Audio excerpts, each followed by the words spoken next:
Boa tarde a todos, boa tarde ao pessoal de casa. Vocês já escutaram esse termo, o luminoso? Mas essa turma é muito afiada, pelo amor de Deus. É um termo que o Jung utiliza, né? A Joana vai explicar, então, nesse livro que a gente está utilizando hoje, que é o Triunfo Pessoal. O Jung tirou esse termo do filósofo Otto, que é um filósofo da religião, ele que inventou, e vem de numen, que é uma palavra latina, que quer dizer gênio criativo, energia criativa. Então, é uma referência a um aspecto da divindade em nós. E o luminoso vai dizer respeito a essa força espiritual que nos transcende, que implica em uma transcendência. O que é experimentar um fenômeno luminoso? Quem se arriscaria a dizer alguma coisa? Vamos jogar esse microfone um pouquinho para a turma. Pode ser o teu? O que é uma experiência com o luminoso?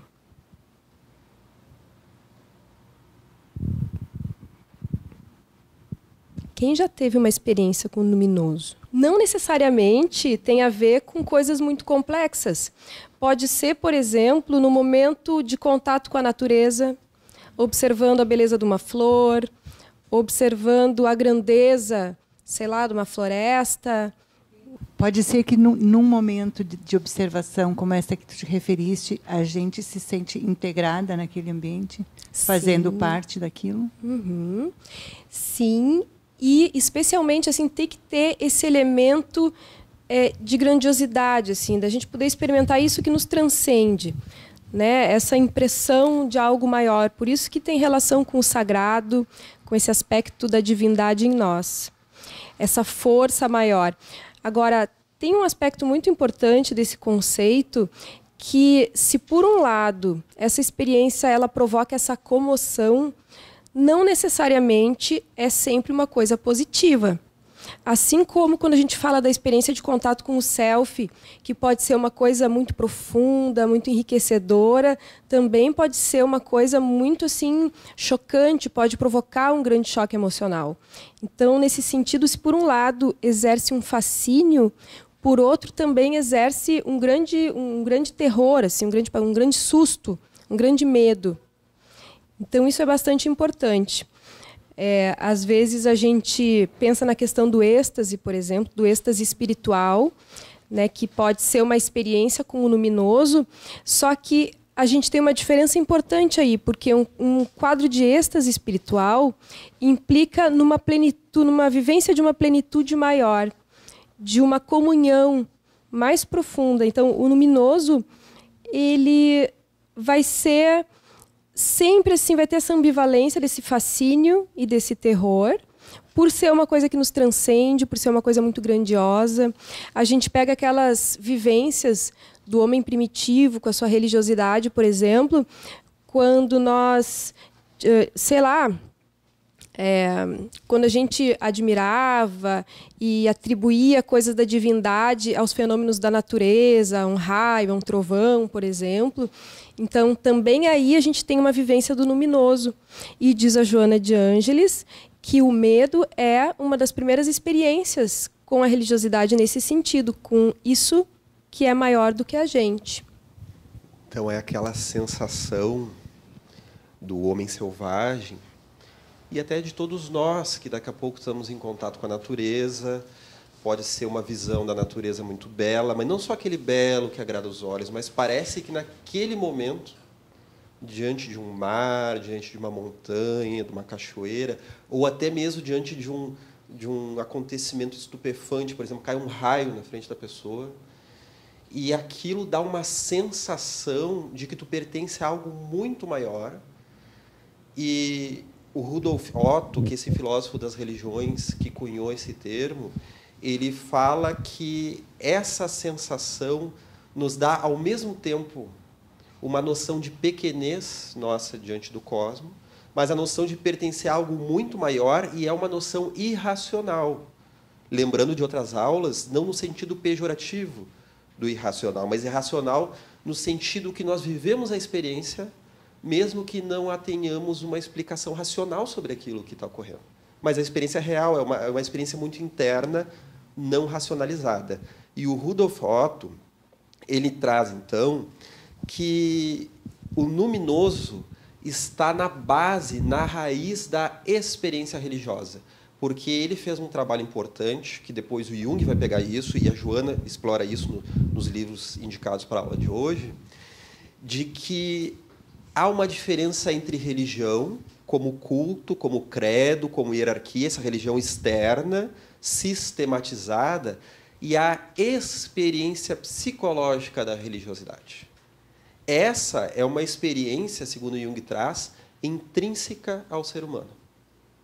Jung fala da função religiosa da psique, ou seja, todos nós temos uma propensão a termos experiências com a religiosidade, uma experiência psicológica interna, algo que diz respeito ao sagrado, e então é isso que é o luminoso, quando algo parece que nos leva para o não eu.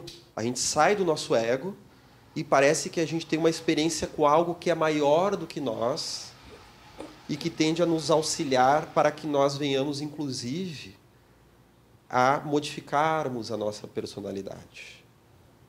Essa, como a Michelle vai trazer daqui a pouco, tem também um caráter curativo, essa vivência com o luminoso. Ela faz parte da vida, ela é essencial à vida, apesar de ser momentos mais raros, momentos mais sagrados, geralmente.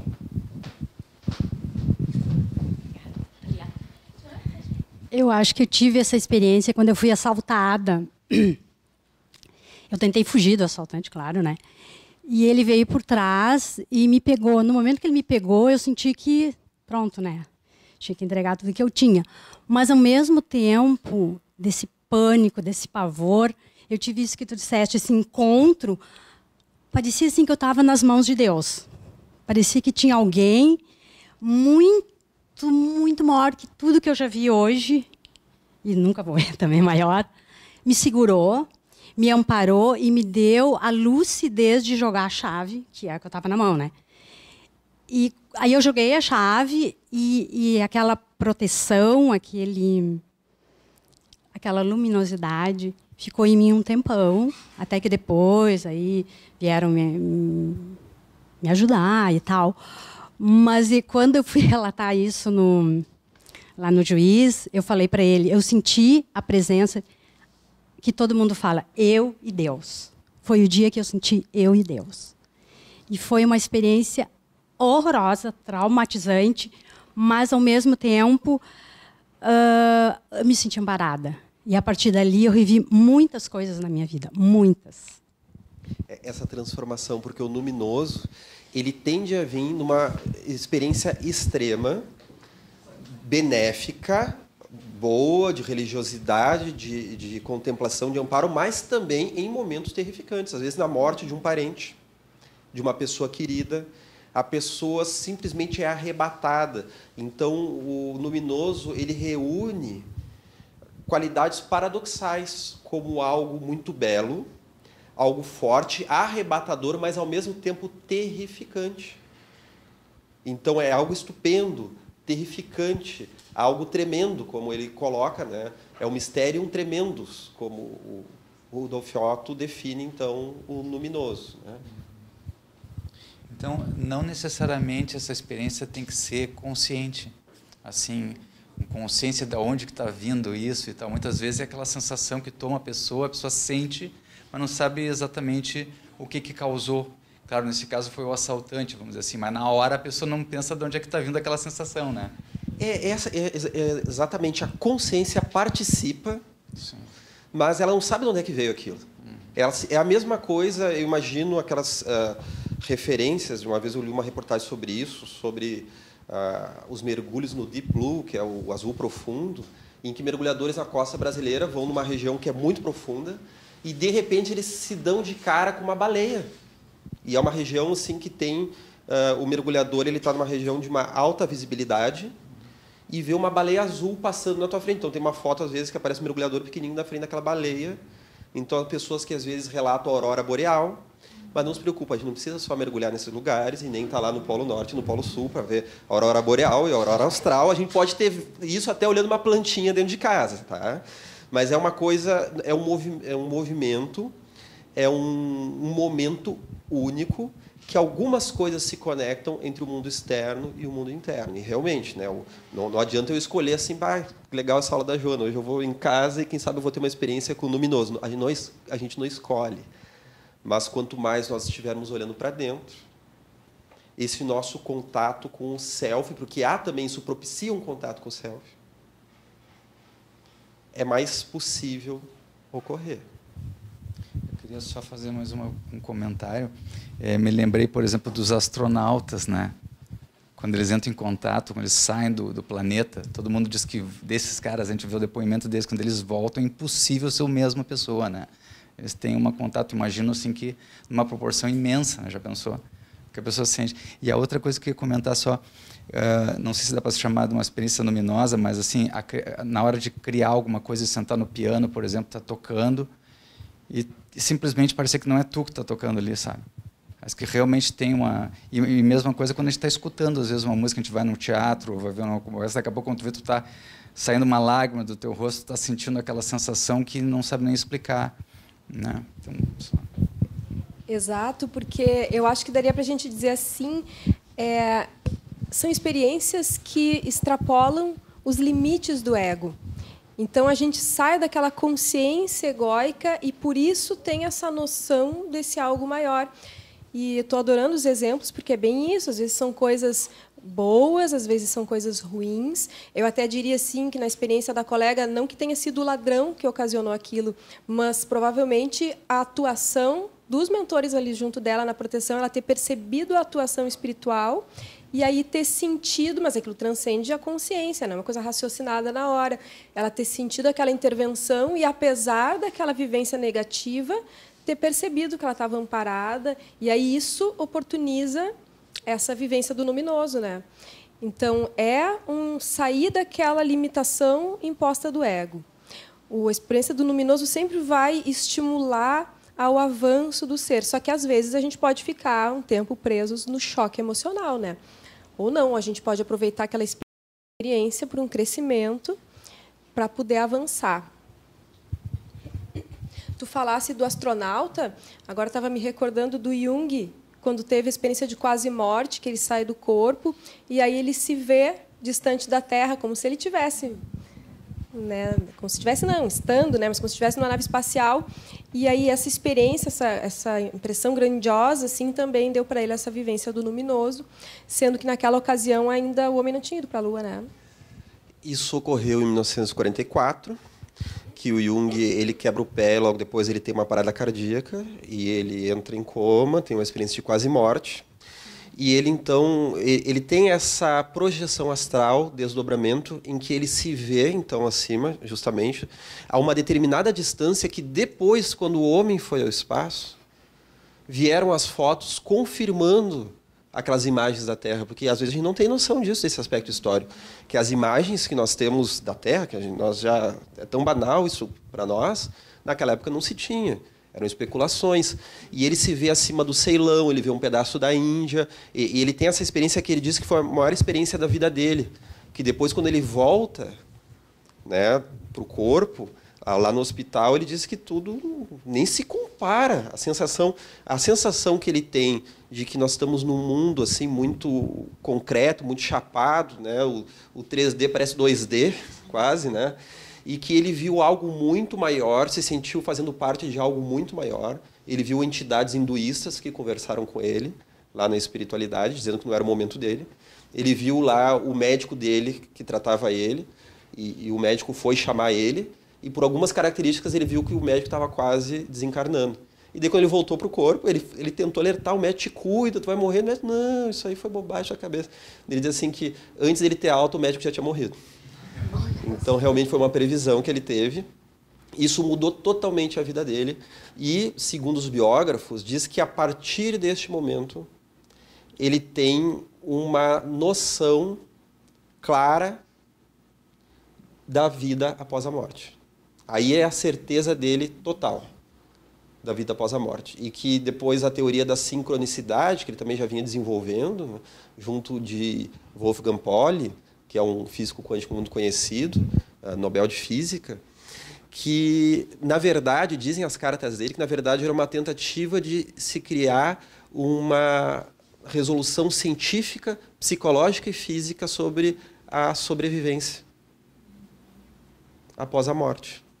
Então, vejamos o quanto isso foi uma experiência arrebatadora. Esse do luminoso. E interessante aqui o que o colega usou, né, falando do piano, que é uma experiência com o criativo, com esse foco criativo dentro de nós. É uma experiência, o Rudolf Otto fala, então, nessa questão da raiz da experiência religiosa. Nós estamos falando aqui de instituições religiosas.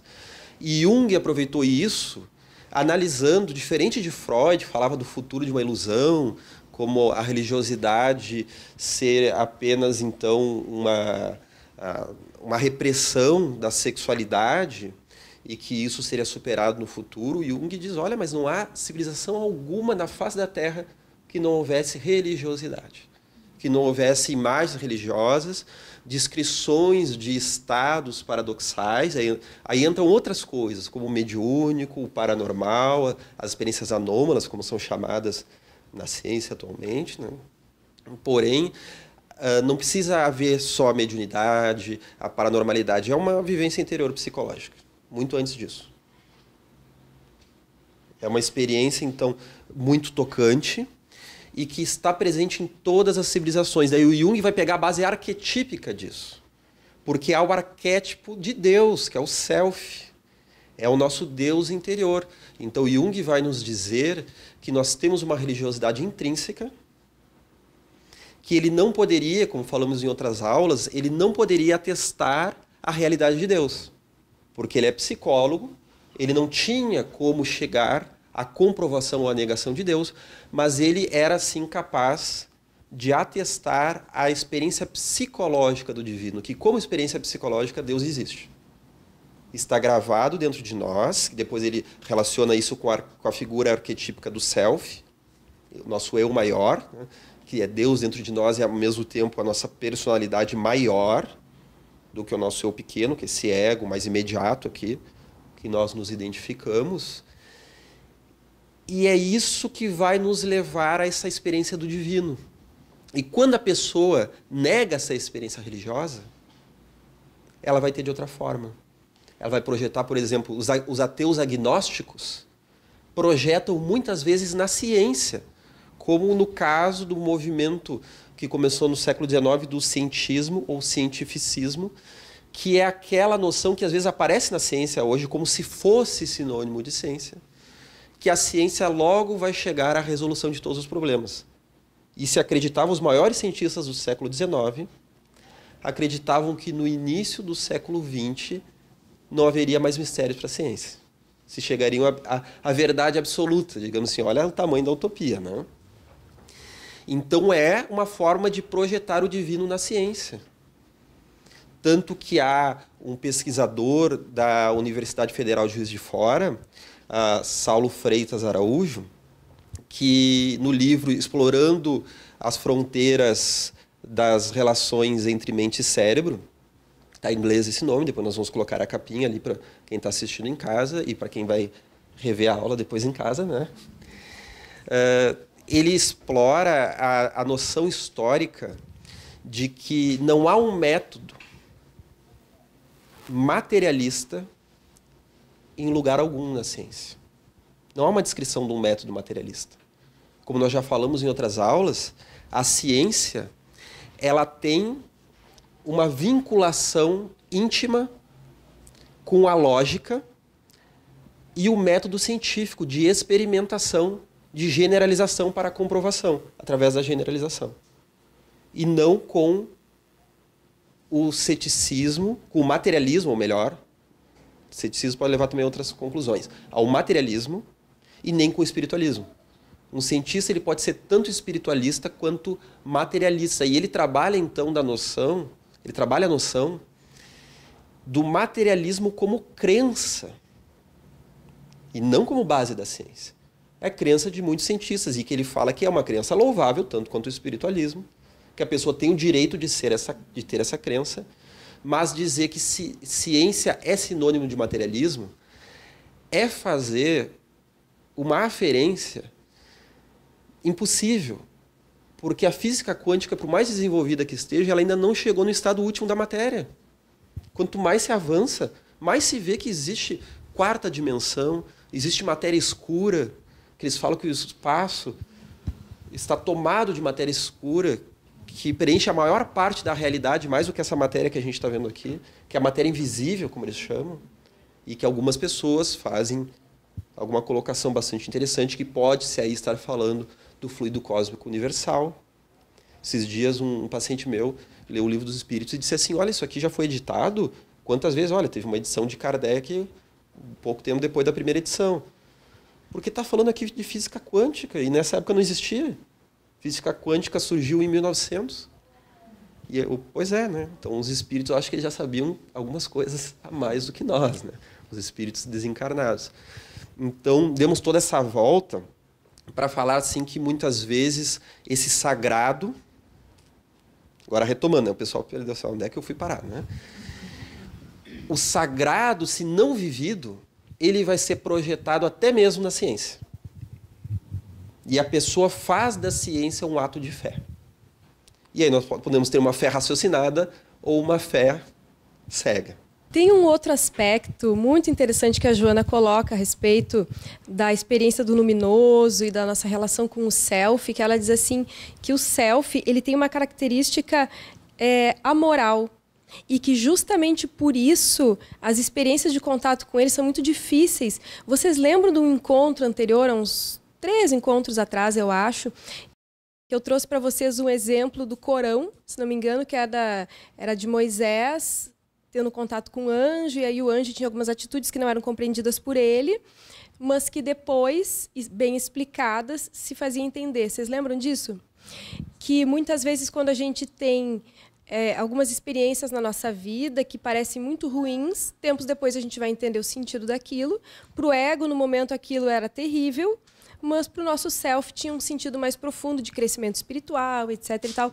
Assim como a vivência do assalto, assim como a vivência de algumas doenças, né, mudanças drásticas na nossa vida, coisas que a gente não gosta, mas que acontecem.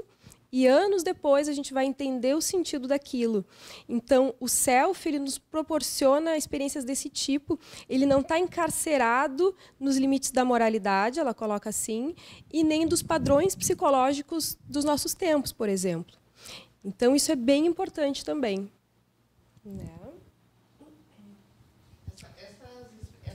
Essas experiências de estado luminoso, elas permanecem conosco ou podem não? Simplesmente a gente ter naquele momento?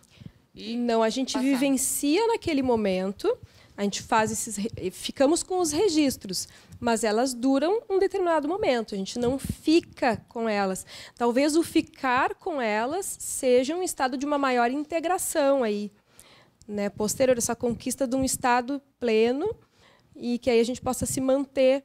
Mas as experiências com o luminoso são experiências passageiras. A gente tem de vez em quando, vamos dizer assim.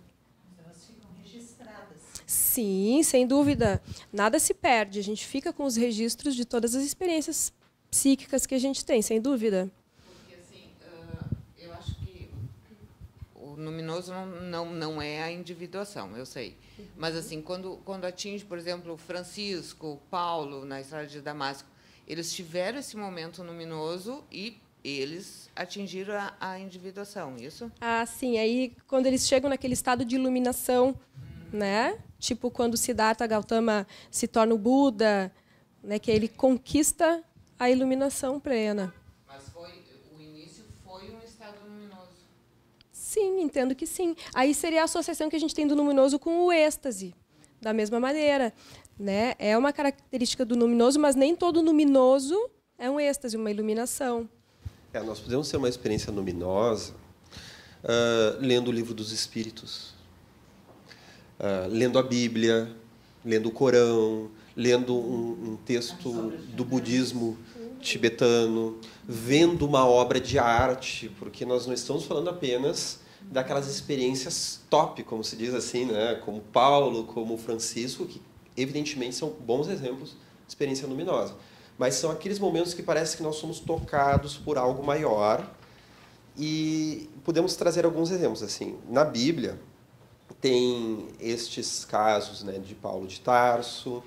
Há o caso, por exemplo, de Moisés e o arbusto em chamas, que ele tem aquela visão da voz de Deus falando com ele, e o emissário de Deus, ele vê uma luz muito forte e é definido aquele como um arbusto em chamas conversando com ele. Então, ou ele psicotizou de vez, ou ele teve uma visão, né, espiritual, simbólica também, né, e algo que tocou e trouxe ele para a missão espiritual, colocando ele no caminho. Porque aí tem um ponto importante. Aí, experiências religiosas, com esta raiz calcada no luminoso, essa experiência do luminoso, ela vai concorrer para duas coisas. Primeiro, para a nossa individuação. Ela nos traz uma noção maior, ela nos propicia um contato com o nosso self, e que a gente pode aproveitar essa interiorização para ir estabelecendo aquilo que nós falamos como um eixo ego-self, ou melhor, um canal do nosso eu, que nós somos com esse eu maior. Nós vamos, então, cultivando esse canal. Então, elas podem concorrer para a individuação, como também para a dissociação. Elas podem ser tão desestruturantes que elas atrapalham. E a pessoa pode entrar num delírio místico, por exemplo. Ela pode esquizofrenizar. E é por isso que ela é tão necessária, tão importante, como até mesmo perigosa. E os sistemas religiosos, eles não deixam de ser, apesar das suas limitações, da sua concretude, dos dogmas, das hierarquias. Os próprios espíritos falam que o espiritismo vai ser superado no futuro. Os espíritos falam a Kardec que aquilo que eles estão trazendo é até certo nível de conhecimento no livro dos espíritos, que há níveis maiores, mas é aquilo que nós podemos suportar por enquanto e dar conta. Então nós precisamos desse vaso, dessa contenção momentaneamente, para nos protegermos da experiência luminosa, para recebê-la de uma forma que nós não desestruturemos. Lembremos que há um psicólogo transpessoal chamado Ken Wilber, que ele nos fala o seguinte, que nós teríamos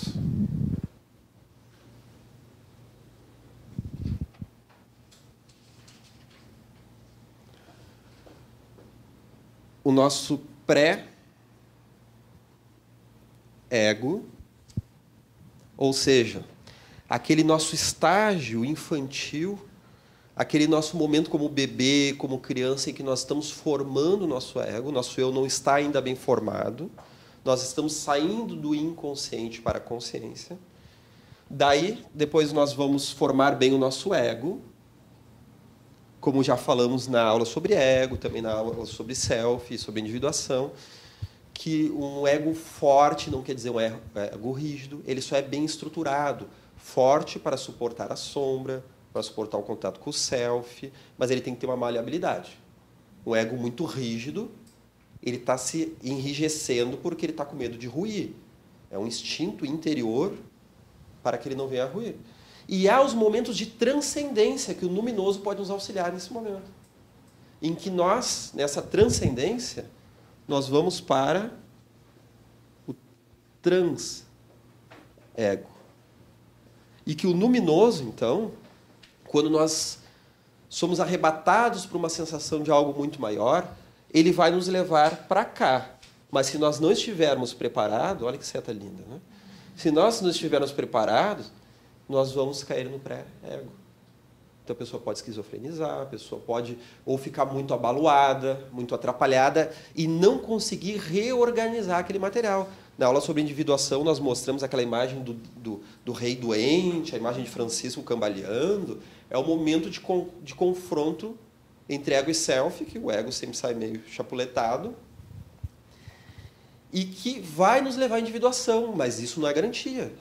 A pessoa pode não conseguir se apropriar daquele material e fragilizar, rumar para um pré-ego, em que aquelas conquistas de um eu bem construído, dessa nossa identidade transitória, elas ficam fragilizadas. Por isso que a gente tem que ir devagar também, respeitando, né, as nossas limitações. Eu estava me lembrando numa passagem da vida do Chico Xavier, quando ele foi levado pelos mentores para uma região muito mais elevada na espiritualidade, e ele pede para voltar que tudo que ele queria era tomar uma xícara de café. Sabe? Aterrar, botar os pés no chão, se sentir pessoinha pequena, cafezinho, de novo, porque é uma coisa que é muito para nós. Então, talvez a gente não consiga imaginar, né, mas o quanto assim o conhecimento maior, a amplitude do universo, do todo, da espiritualidade, é muito para a gente mesmo. Então, por isso que a gente tem necessidade de ir no nosso ritmozinho.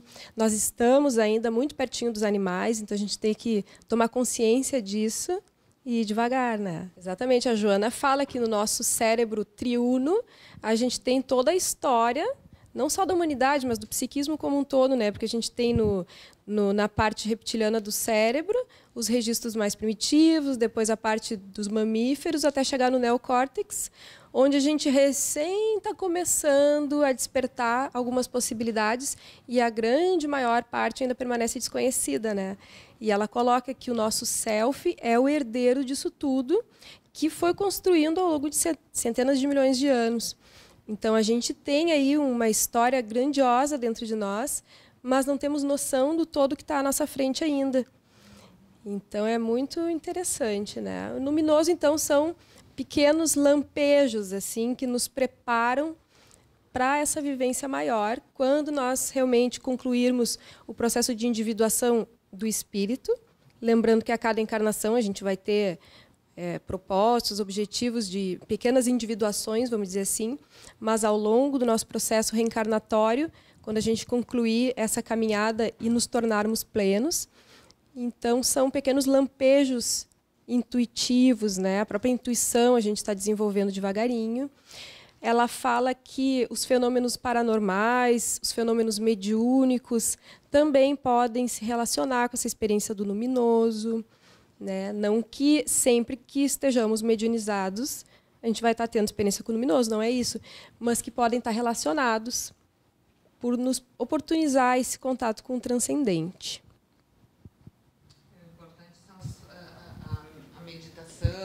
O se conhecer, né? Porque senão essas coisas passam em branco pela gente, né? Exatamente. E podemos falar de algumas experiências simples, porém, que podem nos contatar com o luminoso, né? Citando algumas rapidamente. Eu lembro uma vez que eu e a Michelle estávamos na praia e recebemos um telefonema familiar de que um tio meu ele estava prestes a desencarnar, ele já estava naquele estado moribundo e que nós viéssemos a Porto Alegre para que isso iria ocorrer iminentemente. Isso a gente ficou sabendo de noite, daí nos planejamos para viajar no outro dia de manhã. E no outro dia de manhã estava uma tempestade na praia e eu lembro assim que antes de preparamos o carro e antes de pegar a estrada, eu peguei um guarda-sol, aqueles enorme, para usar de guarda-chuva, e fui até a beira da praia, parei naqueles quiosquezinho minúsculo. E parece que aquele momento, assim, eu fui fazer uma oração para ele, eu olhando aquele mar no meio daquela tempestade, mas era uma tempestade muito bonita, aquela força da natureza, vinculado com o momento que estava o meu tio prestes a voltar à espiritualidade, e eu tendo essa noção, rezando por ele, para que ele fosse bem recebido na espiritualidade. Então, parece que aquele momento é como se o tempo tivesse parado para mim. Era um momento de contemplação em que a dor, apesar de que havia dor, mas também havia assim, aquela sensação de que tudo está nos conformes. Há outras experiências também que podem ocorrer em sonhos. O Leonard Corbett, que é um analista junguiano norte-americano, já esteve aqui algumas vezes, ele fala num sonho dele, em que ele, que era muito introvertido, não tinha muito olhar familiar, ele tem um sonho com um grande disco voador sobrevoando a cabeça dele. E nesse sonho simbólico, claro, não era um disco voador de verdade, ele vê que aquelas luzes embaixo do disco voador formam como uma imagem de uma mandala e ele sente como se ele estivesse sendo olhado, como se fossem vários olhos olhando a ele, e aquilo toca ele profundamente. Há sonhos, por exemplo, eu lembro uma determinada ocasião de que eu tive um sonho que eu estava em cima de uma montanha muito bonita, um lugar verde, e de repente eu vejo flutuar no ar uma criatura que era como se fosse um dragão oriental, que na mitologia oriental o dragão é um ser celeste, diferente do dragão medieval umbralino, diabólico da mitologia ocidental. E era um dragão-baleia. Era uma mistura entre dragão e baleia. E aquilo era uma situação muito agradável, que me tocava. E de repente, eu via que eu estava voando. E eu tinha determinada consciência de estar fora do corpo. Então, eu estava numa projeção astral, mas se mostrava algo simbólico na minha frente. Acredito eu, que era algo simbólico, né? Pelo amor de Deus, pessoal. E mostrava-se um símbolo do inconsciente que trouxe através deste dragão-baleia e que depois, pesquisando tempos depois, mitologia oriental, eu me deparei com essa imagem de que há, no Japão, a imagem deste dragão-peixe ou dragão-baleia, realmente muito semelhante ao que a camada mitológica do inconsciente coletivo trouxe naquele momento no sonho, aquela sensação de tu acorda tomado por aquela sensação. Em determinada outra situação, eu sonhei que eu estava na praia durante a noite e eu olhava os morros da praia, aqueles morros verdes, e parece que algo atraía os metais para além das montanhas. Eu não sabia o que estava acontecendo, as coisas flutuavam. E quando eu olhava, era uma nave espacial gigante, como se fosse uma grande revelação para a humanidade da vida em outros planetas. Uma nave maravilhosa.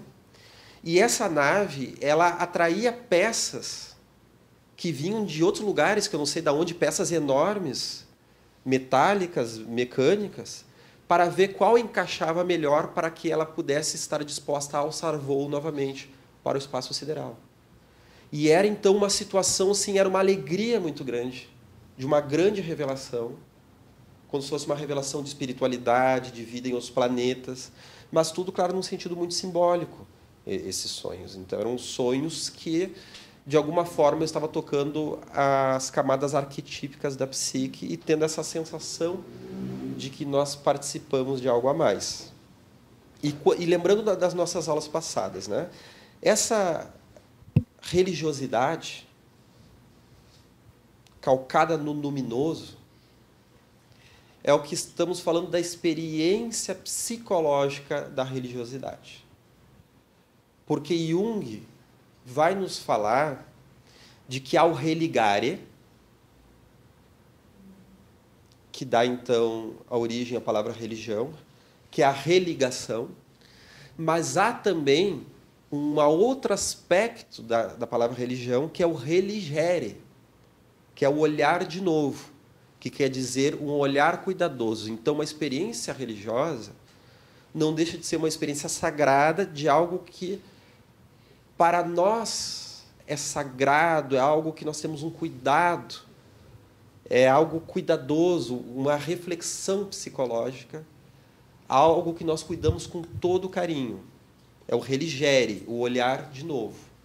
E se nós não temos esse religere para com a vida, como Joana de Ângeles vem nos falando em Psicologia da Gratidão, de que a gratidão ela é essencial para a vida, a experiência de uma gratidão em si, não aquela gratidão mercantilista. Eu sou grato a fulano porque fulano consertou meu carro, me deu um grande presente, porque abriu uma porta no mercado profissional. Não, eu sou grato pela pessoa, mesmo que ela não tenha me feito nada. É uma gratidão intrínseca do espírito, não deixa de ser um religere, um olhar religioso para com a vida. É um bom exemplo, por exemplo. E, então, quando nós vamos negligenciando a experiência religiosa intrínseca naquilo que Harold Koenig chama de diferença entre religião e espiritualidade. Então, espiritualidade é essa vivência religiosa mais interior.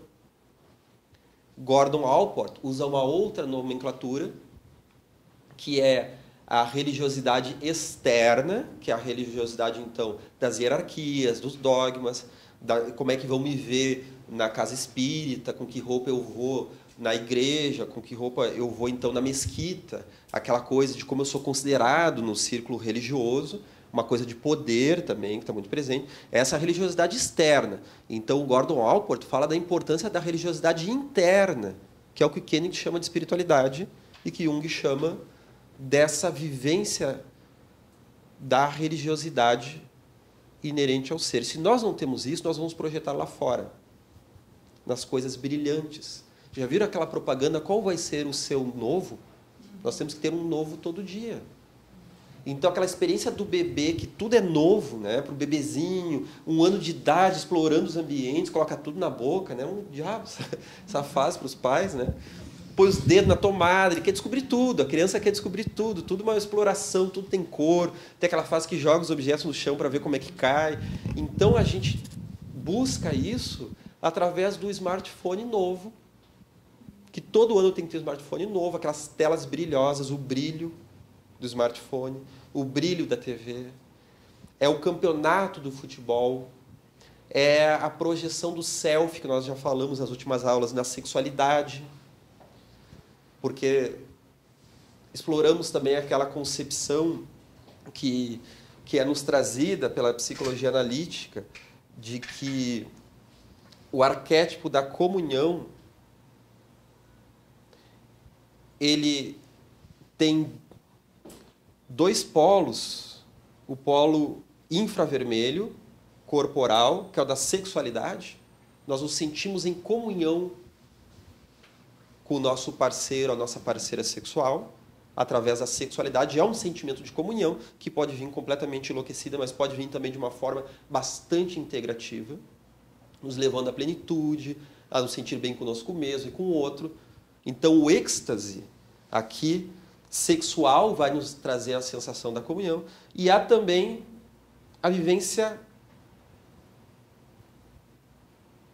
superior, supravioleta, infravermelho e supravioleta, usando aquela nomenclatura das cores, né? Em que é a comunhão com Deus, com o divino, com o sagrado.